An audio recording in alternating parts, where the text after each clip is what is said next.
Feeling like a shark in a shrimp tank. Big fish, small pond in the shrimp tank. Hey everyone, I'm Mark Scribner, your host of the Shrimp Tank in Boston. The tagline of the show is where book smarts and street smarts collide. Today we have another interesting guest, as we try to always put on. We have Dan Copen, former New England Patriots center, two-time Super Bowl champion, BC alumni, Boston-based. And we were joking offline that Tom Brady's probably touched his rear end more than anybody, maybe even his wife over the years. And now he's transitioned out of the NFL after a storied career, has been in business, has started several companies over the years, and now is working for a company called SquadLocker, which is a disruptive technology that he personally saw a need for. And we're going to talk a little bit about kind of his mindset of his company and why it's different than some of the other alternatives that are out there. I would ask that if you could just smash that little bell, that like button to follow this show, all the shows. We are nationally syndicated through iHeart, 13 cities, and as well, we are in Canada right now. So with that said, I'd like to bring on Dan Copen from SquadLocker. Hey, Mark, how's it going? Thanks for having me. And just with your intro, I believe there is a quote out there in the media that my behind is one of his two favorites. So whichever one you think is first, mine or Giselle's, that's up to you. So I'm top two. So I'll take that. That's pretty good. Yeah, I mean, maybe he can opine about that, but obviously you spent a lot of time together, and he's coming back locally. So do you have any plans to link up or? I mean, he's got his routine through the game, or through the years that he sticks to pretty good, and he's pretty focused on that. We talk quite often, and see him every now and then. Obviously, he's down in Tampa now, which is sad to say for Patriot fans, but life goes on, and that's just what it is right now. So figure it out as we go as Patriot fans. Yeah, and I forgot to mention this, but you've also done some color commentary over the years too. You've had a lot of TV experience and being quoted nationally about your former career.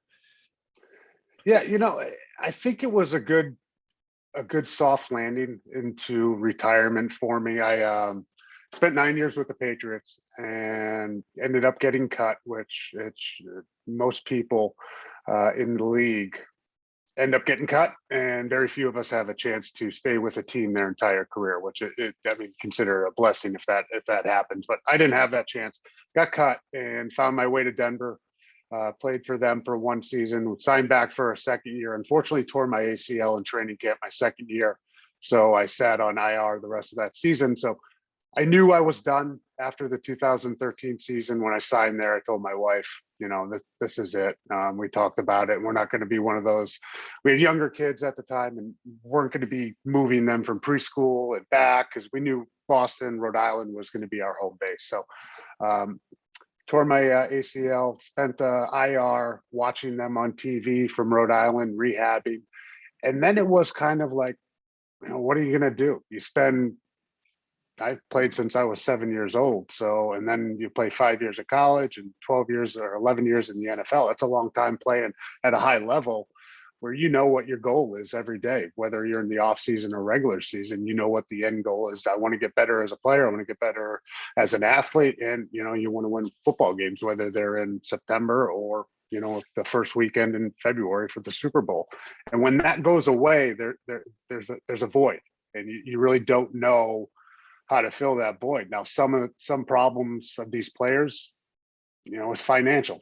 Thankfully, that wasn't the issue for me. It was, what are you going to fill your time with, and what's the new career going to be? And that takes a while. So the analyst gig with NBC Sports Boston was great, and you're there, you're talking about football.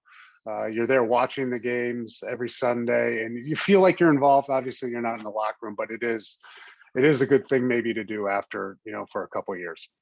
And that was a little long-winded. Sorry about that. No, it's okay. I didn't want to interrupt you, but during, so there's obviously multiple phases in your life, but you're player, and I assume the one focus is your craft, but you're also getting hit with business opportunities, probably hanger honors, all kinds of different pulls from you. But were you ever like exposed to the business world while you were in college and in your professional career?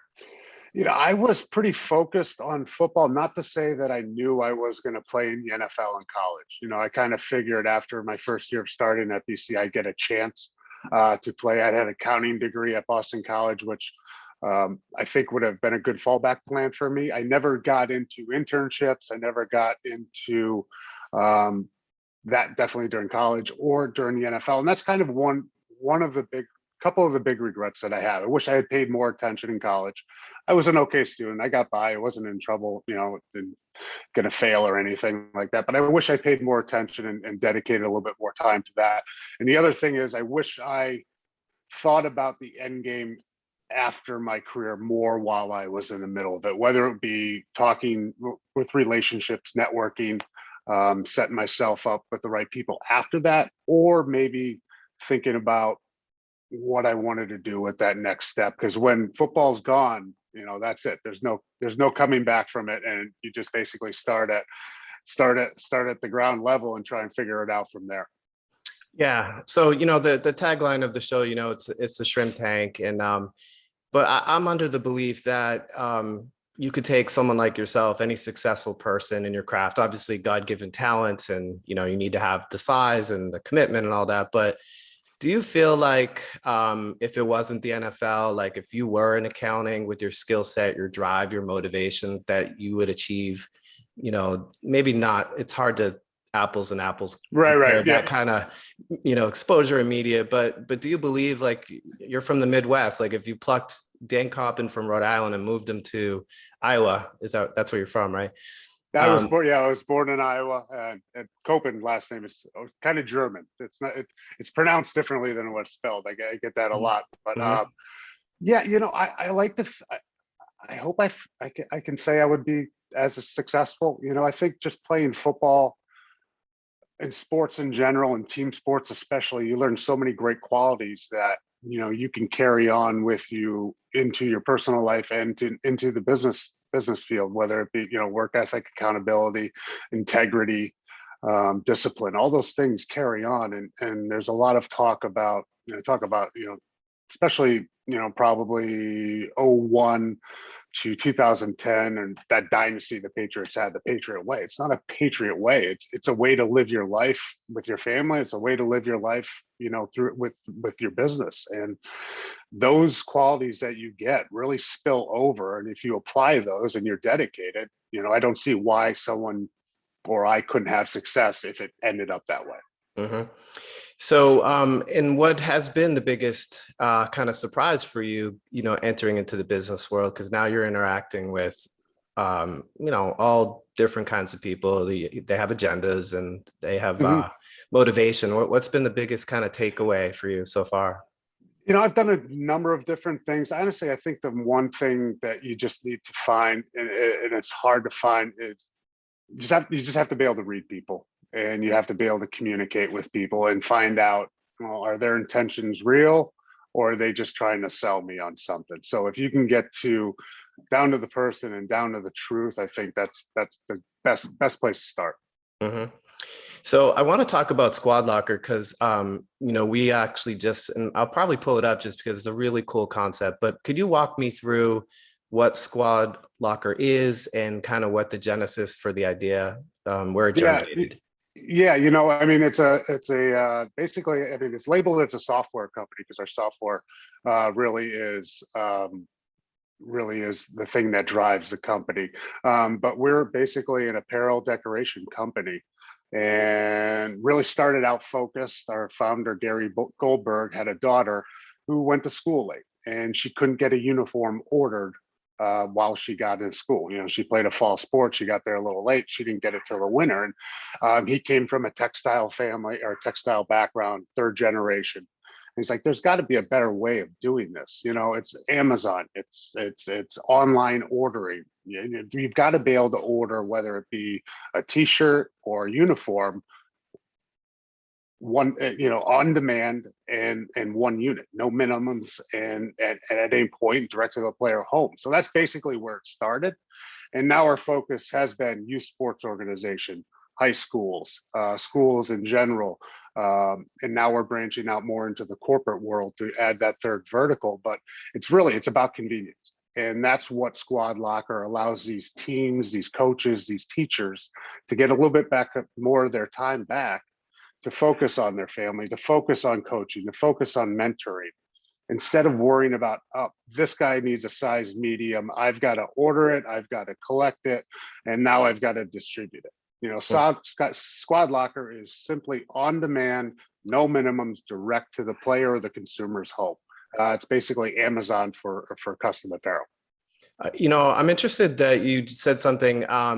You view yourself as a software, I would say probably a technology company. And that's not dissimilar to when people think about Uber as a ride sharing. It really isn't. It's a technology company that offers a service. And now it's, food and Uber Eats and alcohol and things like that. So I think that's one of the things that sometimes people don't understand is their identity, that, it's nice to know that you think of it as a technology first, and the services are important, but they're not really how it makes it all work. No, it's definitely the software what drives it. You see a lot of these other companies that will do the decoration on these t-shirts or the uniforms, and it's simply, okay, well, they're going to set up a store for a high school or youth sports. Well, that store is only open 2 weeks, so they can just gather how many orders that they need to get, and they're gonna bulk order it.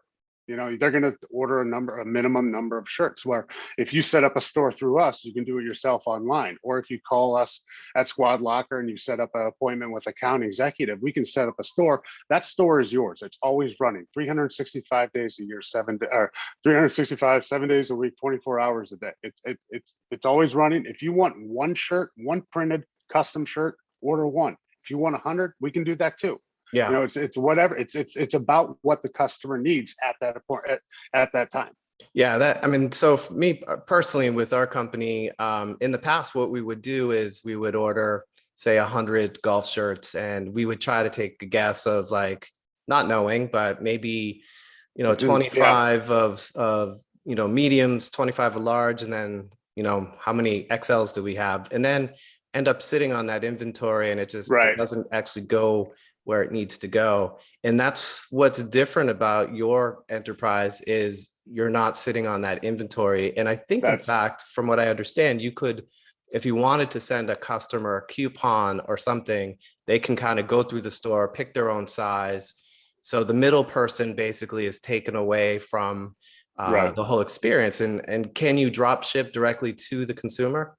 Yeah, no, look, our fees or our prices are very competitive across the board with those BYN, all those other custom apparel companies, but they don't have the luxury of just the one item that you can order. And I think that's a great point with your inventory. You take a look at the sunken costs that you're just holding shirts. And all right, so if you want to compare the prices, well, this one may be a little bit more, but you're also ordering 20 shirts that you're not going to need. So you got to incorporate those costs into what you're doing over the long term. But yeah, the great thing also is coupon codes.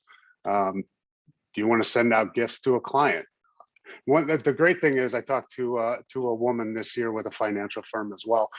She woke up this year and her New Year's resolution was to work smarter, not harder. So she got a hold of us.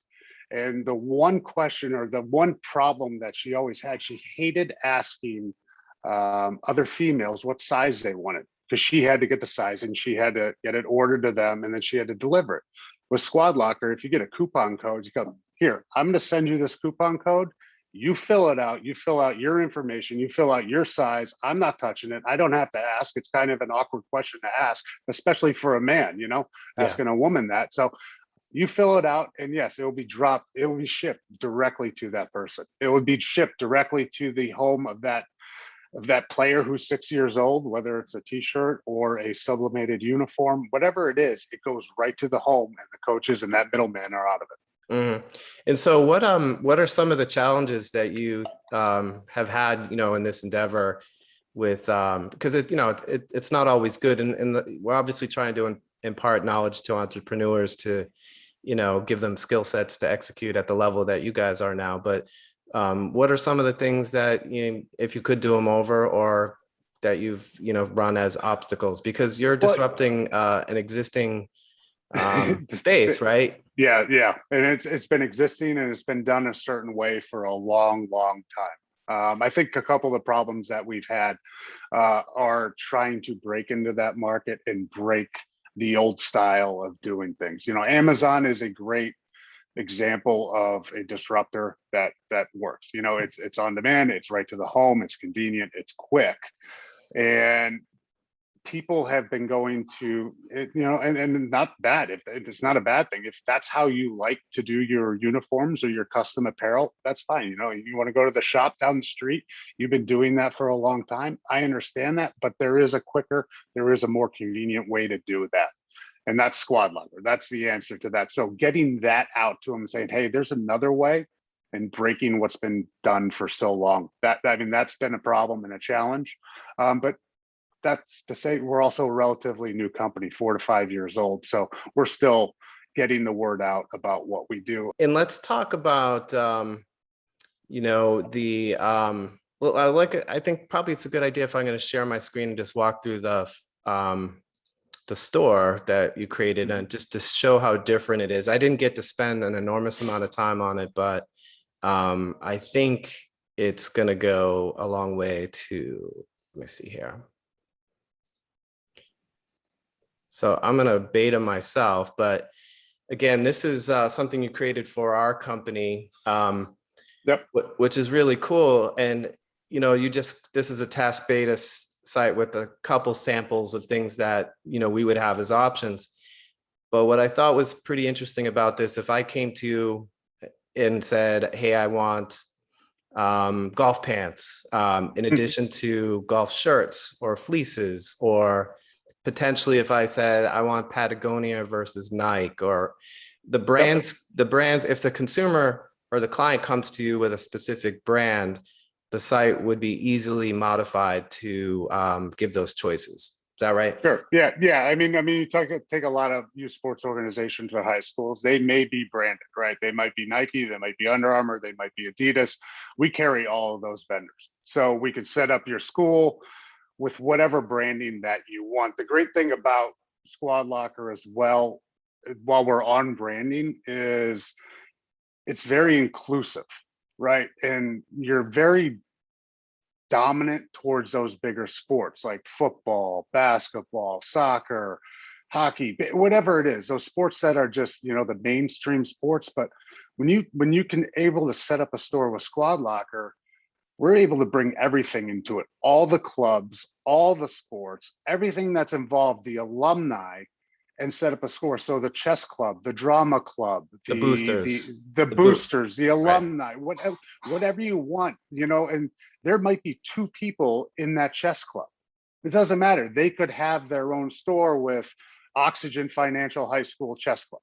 And, it doesn't matter, because usually you'd have to buy 25 shirts to get through some of these other things. Well, there's only 2. Well, you can order one at a time. You can order 2 shirts. So everybody has a chance to get some gear, and everybody loves gear about it. And the great thing also about what SquadLocker does, we have great relationships with vendors, and we go by a good, better, best type of model. You can get some cheaper items if you want. You can get the middle tier, or you can go all the way up to like a Nike, an Under Armour, a North Face. We just brought in some new lifestyle brands through Summit Golf Brands, which we're really excited about, especially on your end with the financial and the corporate world, where you can get those fairway and green polos or the quarter zips with B Draddy, the zero restriction golf gear. So we really have something for everybody, and at different price points as well. And so how do you, running this company, or, your brand, your technical title at the moment is brand ambassador. We don't want to talk about any equity you have, but so how do you, with a concept like this that's so pervasive in so many different verticals, how do you kind of figure out like where you're going to put the emphasis? Being, like you said, the genesis was solving this problem for the founder's daughter, but now obviously you have this concept applicable to corporate America. Right. How do you kind of figure out how to pun intended, block and tackle, where to go with this, because there's so many, maybe there are distractions, there are obviously opportunities, but how do you figure out where you focus? Well, I think the focus is pretty pinpointed. We're going after youth sports organizations, we're going after high schools, and we're doing corporations. I think do you have a do-it-yourself model as well? If you go on the website, you can build your own store. If you're raising money for a 5K race, upload your logo. Here's where my shirts are. You can go there and buy it. You can build your own store very, very easily. And you don't need like a high res or a vector file to load it in. You just need a JPEG of that logo. Load it up, and our graphic designers will take care of it. We'll let you know when the store is ready to go for whether it's a HAG, a heat applied graphic, or embroidery. We do both things. So it's not hard. We have the do it yourself type thing, and then you have the kind of do it for you, which is sometimes those high school sports or those high schools and those youth sports. But I think that's where it is pinpointed, because if you get any older, like as in college or pro, now you're dealing with licensing. And, that's one thing that we don't get into. Understood. As of now. So it's pretty directed towards those three verticals. I get it.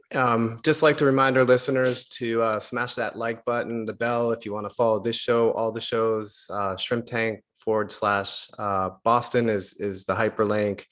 And we're about to wrap up. Maybe we'll just digress just for a quick second. Is it true that the center is the person who calls the play and the smartest of all the linemen that are on a offensive line? I would love to lie to you right now and just say yes, we are. I will not take that away from the quarterback. There's no ifs, ands, or buts. That guy is the smartest one out on the football field. I considered myself pretty smart. I talked about my bud earlier being in the press. Bill Belichick has always given me a nice quote as being a very smart player, one of the smartest for him. So I'll take that. But the quarterback knows defensive lines. They know, the pass protections, the line calls, the blocking schemes, the secondary. I can see rotation, but it's a lot harder to see, bent over looking down at a football than 20 yards away and see what the rotation of the secondary is doing. So we'll give it to the quarterback. I'll take second. That's very honorable. So I'm gonna have two questions, and we're gonna wrap it up. And for those, well, I'll save that to the very last. But I wonder if you have personally, a mentor or an athlete or somebody that over the course of your life that you've looked up towards. Mentor is my dad. What he worked for John Deere for 35, 40 years. We moved around a little bit, but, he always worked his way up, the corporate ladder, and was a great influence on me, and just how he worked, his work ethic, and family man. So, to follow what he did and what I'm doing now with my own family, I look back and kind of take some lessons that I learned from him. So definitely my dad. And the values, I would assume. Yeah. And so two more. Any prediction for the score this weekend? I know we're both. Yeah. I'm a huge New England Patriots fan, and I have bittersweet emotions about it. But I know. Maybe let's put your broadcast voice back on and throw a number out there. You know what the bad thing is too? It's going to be done by the time this probably comes out. Right. That's right. So you got to be on the record. I'm either going to look really good or really, really stupid. And it's funny too, because when I'll do my own number if you want to hear mine first. I don't. No, I'm not scared. I'm not scared, Mark. It's funny because times in the past when like they've been down and out, lose a couple straight and look really bad, then the next week like, oh, they're not going to win. They're not going to beat this team. And then they come back, and the Patriots just come back and surprise you and play great or make a run at the end, and they're right there in the AFC championship game or the Super Bowl. However, I think Brady's coming in for blood this week. I really do. I don't think it's as emotional as it was last year for him. I know what it's like to go to a different team. It's been a while. The emotions have calmed down. I still think the way he is and how competitive he is. He's coming in with a scorched earth mentality and taking a look at this team this year. They've got some things to figure out. Their roster is definitely better. Their front seven needs to play better. They're not playing as good as they should right now. But I'm going to say, I think the Bucks win 32-17. Okay, I had 44-10 the Bucks, so that Oh, was I had a little more vengeance. You're going big. Well, Yeah, you know, as I kind of taking what you thought about the vengeance and the focus, and yeah, I think 44-10. But I think anything in the middle, we're on the same page with that. I don't think he'd be disappointed if he put up 50 on him. To be honest, he wants to light him up. There's no doubt about it. But he wants to light up everybody. Right. You know. So Dan, we're about to wrap up. Thanks again for being on the show. For our listeners, what's the best way to get a hold of you? SquadLocker? Is it LinkedIn? Is it through the site? Any suggestions on how to reach out? You know what? You can follow us at SquadLocker on Instagram. You can follow me at Cope67, KOPE67, KOPE67. We also do a podcast on SquadLocker as well. It's called Past Our Prime, so you can follow us at Past Our Prime Show. And if you want, I mean, I can put my email out there and they can get in touch with you. Yeah, it's going to be in the body of the show. So yeah, just shoot me an email. Shoot me an email if you wanna talk about what SquadLocker can do for you guys. Great, thanks Dan so much. I appreciate it. Mark, thanks for having me on, buddy. I've been feeling like a shark in a shrimp tank. Big fish, small pond.